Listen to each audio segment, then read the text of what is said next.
में मदन मोहन जी के मंदिर में झाड़ू का काम करते थे। उनका नाम था काले खां। क्या नाम था?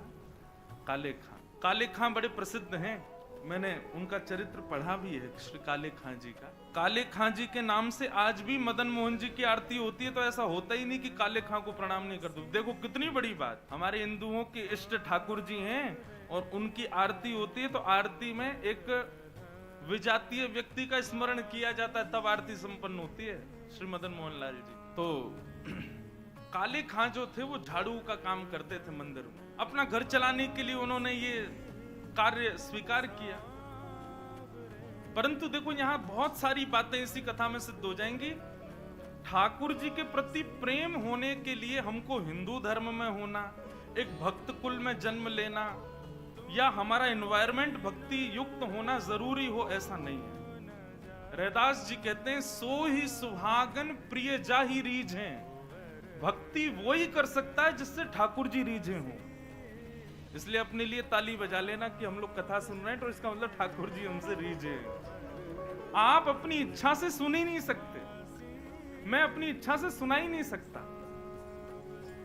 यदि मैं बिहारी जी जा रहा हूं, मैं कथा में आ रहा हूं, मैं वृंदावन जा रहा हूं, तो इसका मतलब ये बात निश्चित है कि ठाकुर जी मुझसे प्रीति करते हैं, इसीलिए संभव है। वो नाराज हो जाएं तो हमारी मजाल क्या जो हम अपने बिस्तर से उठ के और कहीं नहा धो करके बिहारी जी भी चले जाएं? नहीं जा सकते। वो अपनी महफिल में हमको दाखिल कर लेते हैं, अपनी आंखों के आगे हमको खड़ा कर लेते हैं, इसका मतलब वो भी हमको देखना चाहते हैं, इसीलिए।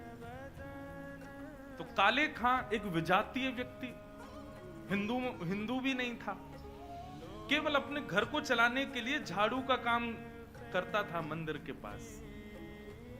इसी बहाने उसको कभी कभी मदन मोहन जी दिख जाते थे। अब देखते देखते झाड़ू लगाते लगाते अब उसकी आदत में आ गया कि अब वो बिना श्याम सुंदर को देखे रह नहीं पाता। रोज मंदिर में जाता, झाड़ू लगाता और पीछे सीढ़ियों पे ही खड़ा हो जाता। अंदर तो जाने की उसको अनुमति नहीं थी, तो वहीं से भीड़ जब इधर उधर होती थी तो बीच में से थोड़ी सी झांकी श्री मदन मोहन जी की उसको दिख जाती थी। मानो उसको ऐसा लगता था उसका हृदय परम शीतल हो गया हो, परम आनंदित हो गया हो। धीरे धीरे भक्ति प्रस्फुटित होने लगी हृदय में। अब तो ये स्थिति हो गई कि मंगला में पहुंच जाता और शयन करा के ही घर आता था वापस। और इससे परिणाम ये हुआ कि पत्नी जो थी काले खां की वो बड़ी बरसती थी। परिवार के लोग उसको काफिर बोलते थे, बोले बताओ जन्मा हमारे कुल में, कभी खुदा को तो याद करता नहीं, वहां पत्थर पूजने चला जाता है, इस प्रकार की बातें बोलते। लेकिन उसको किसी से कोई फर्क नहीं पड़ता। वो तो और आनंदित हो गया जब उसकी पत्नी उसके बिल्कुल विपरीत होती चली गई, तो वो तो और खुश हो गया। बोले बढ़िया है, जो बीच में दोपहर में भोजन करने घर जाता था अब उसका भी मन नहीं करता मेरा। क्यों? चिक चिक करेगी, लड़ेगी मुझसे, इससे बढ़िया मंदिर में पड़े रहो। अच्छा एक बात कहें, मैं अपनी कथा में कहा करता हूं, हमारे संबंधी यदि अनुकूल हों तो ये बिहारी जी की कृपा, लेकिन हमारे संबंधी यदि प्रतिकूल हों तो ये समझो बिहारी जी की डबल कृपा है। कथा में 3 प्रकार के लोग आते हैं। पहले इच्छुक, दूसरे आमंत्रित जिनको निमंत्रण आमंत्रण भेजा गया है, और तीसरे जो घर परिवार और संसार से दुखी हैं।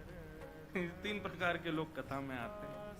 यहाँ हो सकता है एक आध लोग ऐसे बैठे हो कोई घर जाएंगे तो क्या कुछ नहीं, सब लड़ेंगे झगड़ेंगे पीछे पड़े रहे, इससे बड़े कथा में ही बैठे रहो। तो मंदिर कथाओं में जाने वाले 3 प्रकार के लोग होते हैं, इच्छुक भक्त, आमंत्रित और दुखी दुखियारे बेचारे। तो काले खां को तो और अच्छा लगता, पत्नी बेचारी ऐसी विमुख हो गई कि अब तो वो पूरा दिन ही मंदिर में ही निकालता। लेकिन काले खां की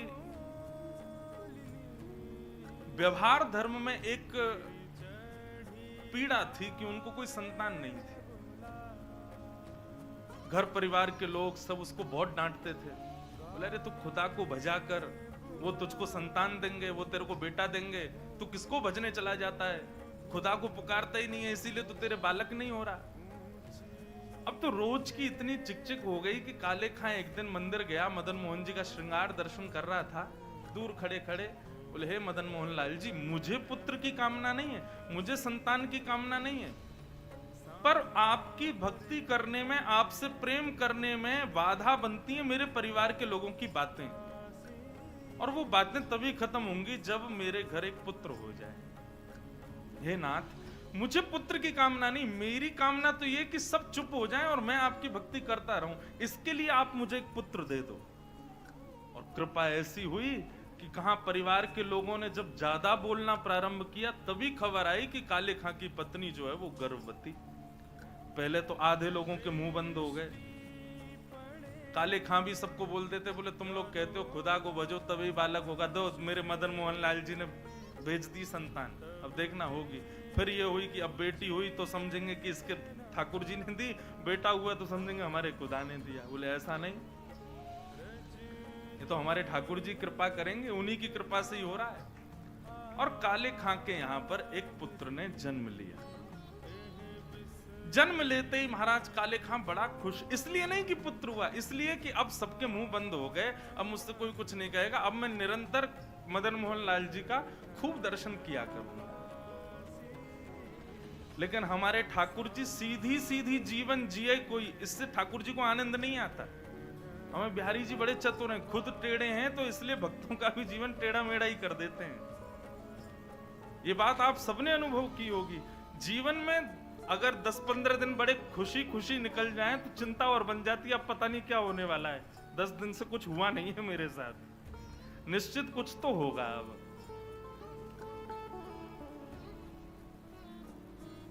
काले खां का पुत्र 8 वर्ष का हो गया, सब आनंदित था, काले खां बड़ा प्रसन्न। अब तो जन्माष्टमी भी मनाता है, राधाष्टमी भी मनाता है, रामनवमी भी मनाता है, घर वालों को नहीं बताता, बस मंदिर में जाके सब उत्सव होते हैं उसमें आनंद करता है। 8 वर्ष का बालक काले खां का यमुना जी के तट पर, नदी के तट पर कहीं खेल रहा था अपने मित्रों के साथ, और एक सर्प ने उसको डस दिया। सर्प के डसते ही महाराज नीला पड़ गया उसका पुत्र, बेहोश होके गिर गया। बालक दौड़े दौड़े गए काले खां के घर, काले खां तो मंदिर में था, उसकी पत्नी को जाके बताया। पत्नी रोते रोते मंदिर पहुंची, जाकर के बोली जल्दी चलो, हमारे बेटे को सर्प ने डस दिया है, वो नदी के तट पर बेहोश पड़ा है, मैं जा रही हूं उसके पास, तुम जाओ किसी झाड़ फूंक वाले को लेके आओ, हमारा बेटा मर जाएगा। लेकिन काले खां व्यस्त था ठाकुर जी की श्रृंगार आरती में, श्रृंगार आरती हो रही थी। पत्नी इतना बोल करके लौटने लगी, लौट करके उसने पीछे देखा कि आए कि नहीं, तो देखा तो काले खां तो ठाकुर जी को ही देख रहा था। पत्नी जाकर के बरसने लगी, बोले तुमको अभी भी यही दिख रहे हैं? अरे हमारा बेटा मरने वाला है, देरी करोगे, कोई झाड़ फूंक वाला नहीं पहुंचा तो उसकी मृत्यु हो जाएगी।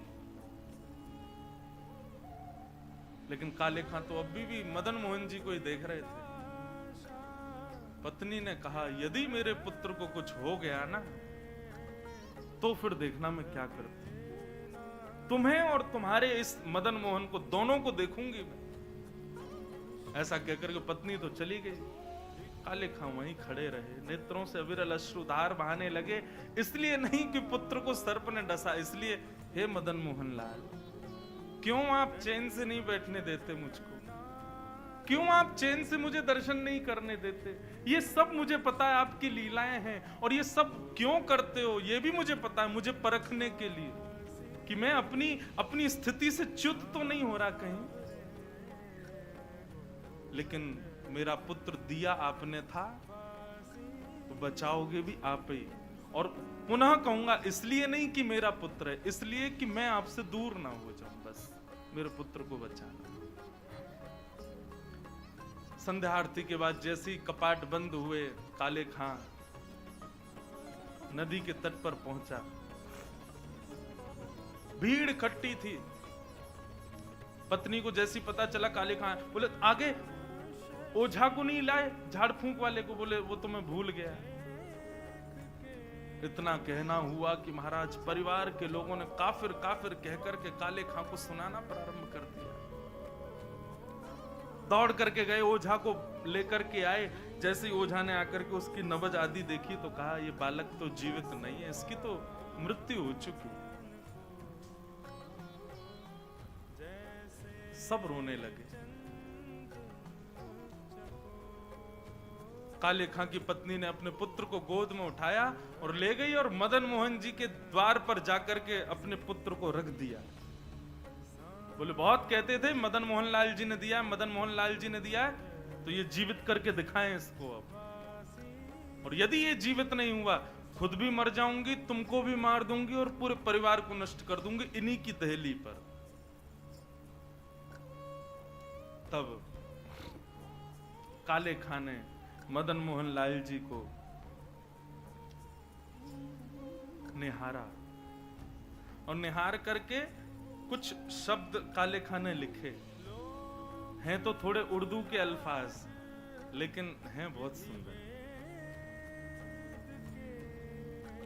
इनमें से कई शब्दों के अर्थ तो मुझे भी नहीं पता, उर्दू में है, पर एक बात कहें, भक्त की जब चरमोत्कृष्ट भक्ति हो जाती है ना, तो उसकी भक्ति शब्दों के रूप में निकलने लगती है।